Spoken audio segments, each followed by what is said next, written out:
মাননীয় সকল সংসদ সদস্যবৃন্দ, গতকাল বিরোধী দলীয় নেতা একটি প্রস্তাব উপস্থাপন করেছিলেন দেশের চলমান পরিস্থিতি নিয়ে।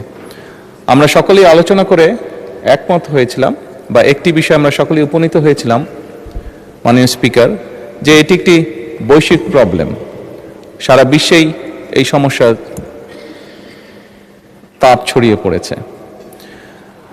মাননীয় বিরোধী দলীয় নেতা ওনার বক্তব্যে বাংলাদেশের এটি যে কনসার্ন সেটি এক্সপ্রেস করেছিলেন উনি, এবং ওনারা প্রস্তাব দিয়েছিলেন ওনাদের পক্ষ থেকে যে ওনাদের কাছে কিছু পরামর্শ আছে। সরকারি দল এবং বিরোধী দল আমরা একসাথে সেই বিষয়গুলি নিয়ে কাজ করতে পারি। মাননীয় স্পিকার, আমি আমার বক্তব্যে বলেছিলাম বাংলাদেশ জাতীয়তাবাদী দল সকল সময় দেশের স্বার্থে, দেশের মানুষের স্বার্থে যে কোনো আলোচনা যে কারোর সাথে করতে প্রস্তুত রয়েছে।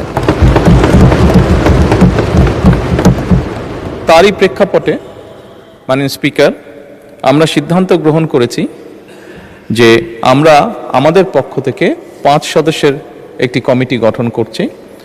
আমি আপনার মাধ্যমে বিরোধী দলীয় নেতা এবং বিরোধী দলকে অনুরোধ করব, ওনারাও যদি 5 জনের নাম দেন তাহলে এই 10 জন ব্যক্তি বসে এই বিষয়গুলোর উপর আলোচনা করতে পারে। কোনো পরামর্শ থাকলে কোনো পরামর্শ থাকলে এই কমিটির মাধ্যমে সেটি সরকারের কাছেও আসলো এবং সরকার সেটার মধ্যে কোনো বাস্তবতা থাকলে অবশ্যই সেটি কার্যকর করার উদ্যোগ গ্রহণ করবে।